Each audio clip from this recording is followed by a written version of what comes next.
about he the best. Nicest dude in the world, Paul George. Oh my God. Did he look bad tonight?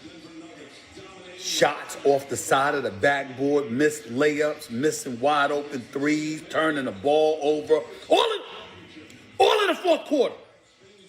All in the fourth quarter.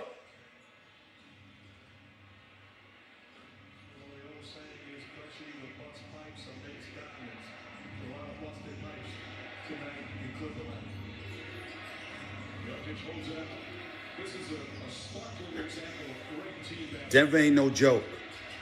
I give them a lot of credit, but this was a straight choke job by the Clippers in the fourth quarter.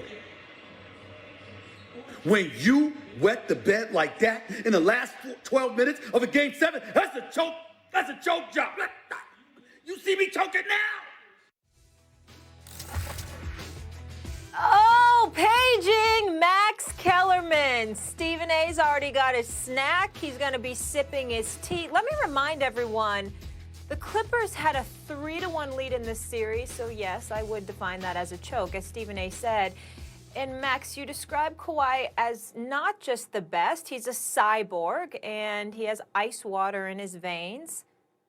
What the heck happened to your boy? The Denver Nuggets happened to my boy, and I was wrong.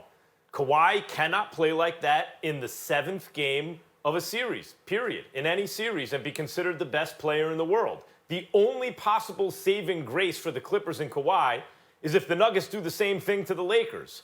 But, as I've done in the last 2 series, I'm picking against these Nuggets in that one. Look, Kawhi, as I said before the game, I'm not going to change now. I'm right here.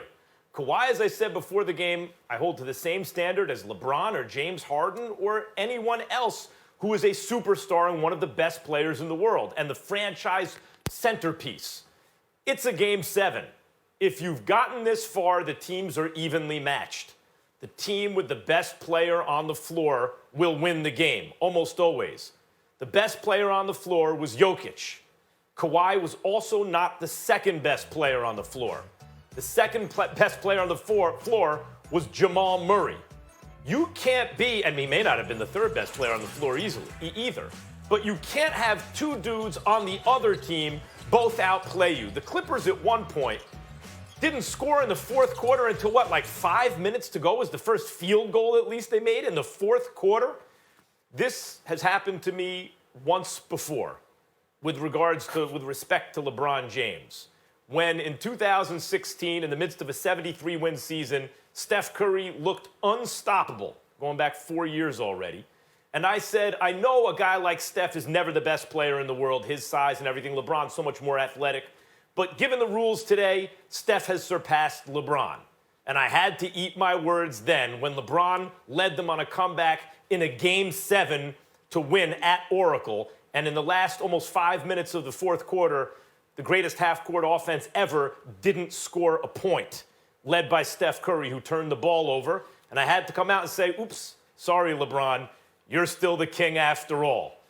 Look, this morning I have to say, at this moment, whoops, 4 years after that fact, sorry, LeBron, you're still the best player in the world after all. Kawhi blew it. Are you finished? I just want to make sure because I want to give you all the time you need. Now I want to give you all the time you need. Are you finished? Because once I get in, I don't want to be interrupted. I want to give you the floor because I don't want to be interrupted. About when I get puppets? Are you sure? Sock puppets? I'm finished for now. Depends on what you say. Okay. First of all, your little soliloquy right there shows why when it comes to the sport of basketball, you should be banned from talking about the sport. Your take was embarrassing.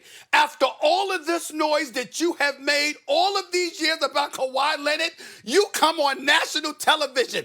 I give you the top of the show. I step back. I got my team do this right here, Max. Got my team right here. Listen, man. Look, man, I stepped back, Max. I gave you the floor. And your response to the American public after the drivel you have subjected us all to for the last several years was, whoops, I blew it. That's the best you can do. I got it. I'll take it from here, Max. You know what? Hold on, Max. I'll take it from there. You remember Water Wolf? Because you and I grew up in New York City. Remember the great Water Wolf when he was doing his highlights, every evening on CBS? Remember Water Wolf, Max Kellerman? Let's go to the videotape. Remember that? I got videotape for you. I got videotape for you, Max Kellerman. Brian Borg, our producer extraordinaire. Give me highlight number 1, please. Take it away. Play it. He's in the conversation for greatest defensive player who ever lived. You don't even really think about his offense, except right now, he's shooting 60% from the field in the playoffs. A former finals MVP before he entered his prime is shooting 60 in the playoffs. Best offensive player, including KD, who's also in his prime, but Kawhi's not playing with Steph and Clay. So under pressure, yes, Kawhi is better than Kobe was. What that video didn't show was the fact that Jay Williams and I got up off the set and walked out because of the dribble, the blasphemous that you just spewed. But Max, wait a minute before I get into Kawhi and No, before I you got go on, more. hold on, Play hold the on. next. Hold on. You can get to more. You speak. You can get to more. Hold on. We're taking this one at a time, tape. brother. I got another tape. You play can play more tape, but play one the thing other at a tape time. right now. We don't want to hear from Max. LeBron is a greater player than Kawhi when all is said and done, historically. KD will be too, I believe. But right now is what we're talking about. We're not talking about lifetime achievement. Right now, I think Kawhi is the baddest man on the planet. He is the reigning and defending finals MVP, and not for the first time, and I believe he's going to do it again. That was Max Kellerman, ladies and gentlemen. Now let me get to last night's game. Kawhi Leonard. That might be the biggest choke job we've ever seen in NBA history. I mean, it was that bad. It was that bad. We're talking about a two-time MVP. We're talking about a two-time champion who Max Kellerman has bloviated about being the best in the world. And what happens? You're up 3-1 in the second round, not the conference finals, in the second round against Denver, Jamal Murray and Nikola Jokic, not LeBron James. And in the second round, up 3-1. You blow a 3-1 lead. What do? You shoot 6 of 22 from the field. You shoot 1 for 11 in the second half. You didn't even get to the free throw line. Just an absolute positive choke job, period. Oh, it's just that simple. And I gotta say this hurts me. This hurts me because I love this brother. I think he's one of the best people you could ever meet in the NBA, and I do think he's a star. But Paul George doesn't get taken off the hook either. I mean, his performance was abysmal. It was just as bad as Kawhi Leonard. When you're in a corner, wide open, behind the three-point line, and you hit the side of the backboard, and you can't buy a basket, I can't let him off the hook.